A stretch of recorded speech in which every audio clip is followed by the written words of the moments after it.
Halo guys, video ini dibuat di rumah aja. Untuk kamu yang masih beraktivitas di luar, jangan lupa terapkan 3M. Memakai masker, mencuci tangan, dan menjaga jarak. Dan jangan lupa selalu berdoa. Halo guys, saya Dia Inggit Murtiningrum. Di sini saya mengikuti lomba video argumentasi. Belajar daring ternyaman dan berkualitas menurut kamu itu gimana sih? Baiklah, sebelum saya membahas lebih jauh tentang itu, saya ingin mengatakan, mungkin keberadaan teknologi sekarang ini bisa menggantikan apapun dalam kehidupan kita. Tapi ingat, tidak untuk keberadaan guru. Karena apa? Karena guru tak hanya soal rupa, tetapi juga soal rasa. Oke guys, semenjak COVID-19 melanda negeri ini, ada banyak hal yang berubah dalam kehidupan kita. Mau tidak mau, nyaman tidak nyaman, suka tidak suka, kita harus segera beradaptasi dengan perubahan itu. Karena tidak ada yang abadi di dunia ini, kecuali perubahan itu. Sejak himbauan untuk di rumah aja digaungkan oleh pemerintah, segala lini segera menyakukan penyesuaian dan perubahan, termasuk pendidikan. Jika biasanya kita terbiasa dengan pembelajaran langsung tatap muka, saat ini kita harus mulai terbiasa dengan pembelajaran daring. Pertanyaan besarnya, emang apa sih beda pembelajaran langsung dengan tidak langsung? Apakah sesimpel yang satu tidak menggunakan jaringan, yang satu menggunakan jaringan? Saya rasa tidak, jika kita ingin melihatnya secara utuh. Berdasarkan media yang digunakan, apakah jawaban tadi salah? Tentu tidak. Tetapi kita harus melihat masalahnya lebih kompleks. Sebenarnya belajar itu apa sih? Kenapa perubahan sistemnya itu sangat berdampak? Dan kenapa harus dipersiapkan dengan baik pula? Menurut KBBI, belajar adalah memperoleh kepandaian atau ilmu, berlatih, atau perubahan tingkah laku atau tanggapan karena adanya pengalaman. Lantas, belajar tak hanya soal mengisi kepala, melainkan mengisi nurani untuk menjadikan manusia menjadi manusia. Nah, sekarang, pembelajaran daring itu sendiri apa sih? Menurut Dain dan Galien di Jurnal Biodik volume 6 nomor 2 tahun 2020 oleh Alisa Eki, pembelajaran daring adalah pembelajaran yang menggunakan internet dengan aksesibilitas, konektivitas, fleksibilitas, dan kemampuan untuk memunculkan interaksi pembelajaran. Oke, langsung saja. Belajar daring ternyaman dan berkualitas versi kamu itu gimana sih? Ya, jangan lupa, ingat slogan kita di awal tadi, apa? 3M. Tapi 3M kita kali ini berbeda. Yang pertama, merencanakan. Yang kedua, melaksanakan. Dan yang ketiga adalah mengevaluasi. Oke, kita anggap untuk aksesibilitas dan konektivitas sudah terpenuhi. Jadi, kita akan membahas 3M dalam hal fleksibilitas dan kemampuan memunculkan interaksi pembelajaran. M yang pertama, merencanakan. Pembelajaran daring akan terasa nyaman dan berkualitas jika kita merencanakannya dengan matang. Dari sisi pelajar, mari mulai dari hari ini beraktivitaslah sebagaimana biasanya kalian beraktivitas di sekolah. Dengan cara apa?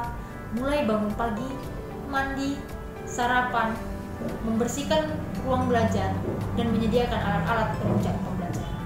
Karena tanpa kamu sadari, sebenarnya sekarang ini kamu sudah merindukan hal-hal yang selama ini kamu benci saat berada di sekolah. Maka dari itu, bangunlah suasana sekolah yang kalian rindukan di dalam suasana kalian belajar di rumah. Dari sisi pengajar, merencanakan merupakan hal yang wajib kita lakukan.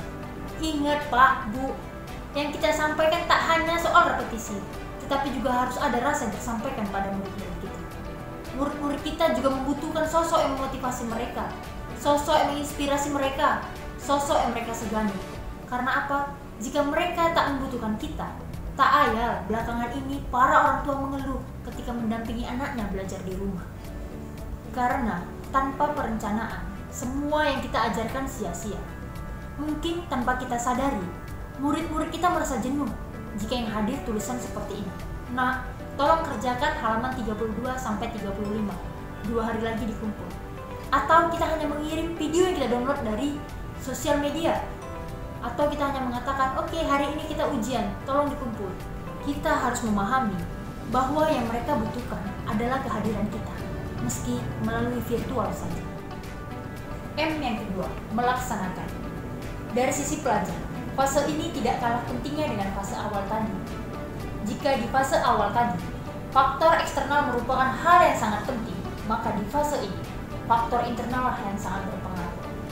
Dalam fase melaksanakan, sudah seharusnya kalian mengikuti setiap langkah-langkah dan proses pembelajaran yang terjadi.